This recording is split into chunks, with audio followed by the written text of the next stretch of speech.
I'm Jennifer Veman. It's spelled V as in Victor, I-E-H-M-A-N. Beth Reed, Deputy District Attorney, R-E-E-D is my last name.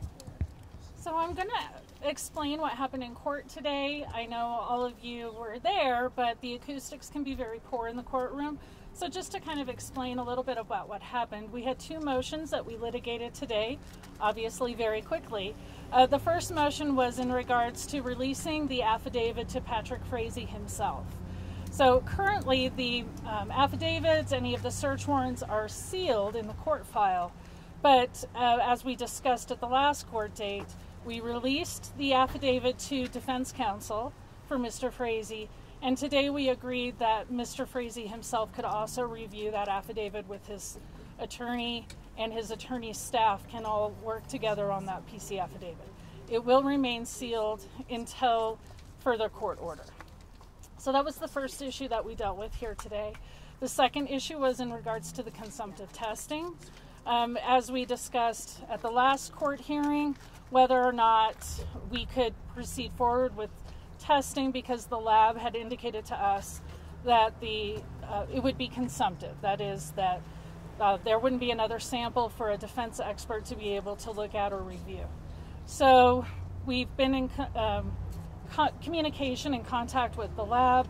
They've indicated and given us a memo to pass along to defense counsel about how their procedures would work and what they need to do. So we have provided that to defense, and we will work out how that consumptive testing will proceed forward in the future. I would imagine that any of that testing we will discuss with the defense counsel in this case, and we will work out the logistics of how we're going to be able to proceed forward with that testing from here on.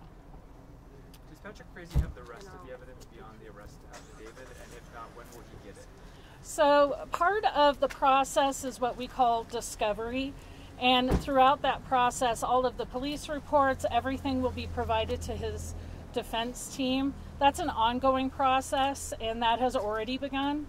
And as that process continues, he will have access to all of the discovery. That's going to be any videos, police reports, pictures, anything of that nature will be provided to the defense counsel, and then through defense counsel, Mr. Frazee will be able to view those items as well. One of the reasons you wanted to hold on to the affidavit is that you said the investigation was still underway. There were all these leads that needed to be followed. Yes. What is the status of the investigation, and if it is still so active, was his arrest premature? Well, it is an ongoing active investigation.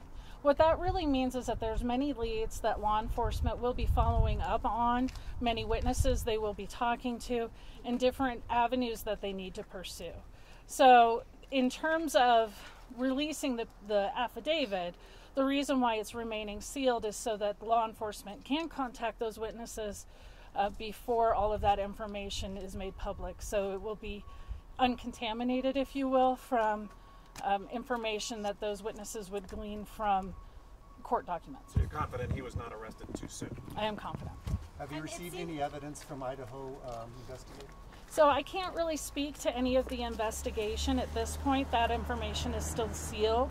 So I can't discuss at this time what information or what investigation has been completed through law enforcement. It seemed like on Monday there was a sense of urgency to test that piece of evidence. What changed?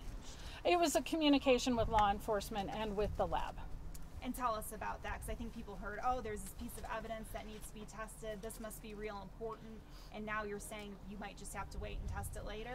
This is an ongoing process as we look at multiple items that will be tested.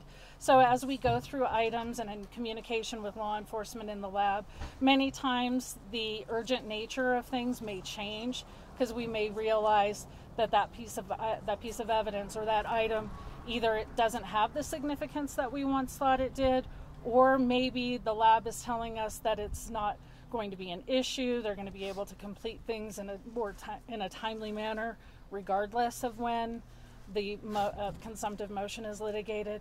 So many things can go into determining whether or not we need to rush or not. So that's the communications that we had with law enforcement and the lab, was to, in the communications we had with them, we just determined that it didn't need to be completed by January 29th. Is there a woman in Idaho that's cooperating with the investigation?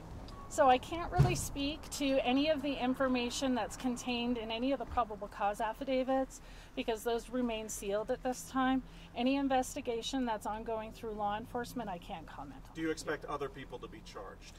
I can't really comment on that either because this, as I said, is an ongoing criminal investigation and many leads are being pursued by law enforcement. Is there still an active search for... You may have discussed this already, but can you explain why the preliminary hearing was postponed, what went on with Mr. Frazee's decision to waive the 35 days?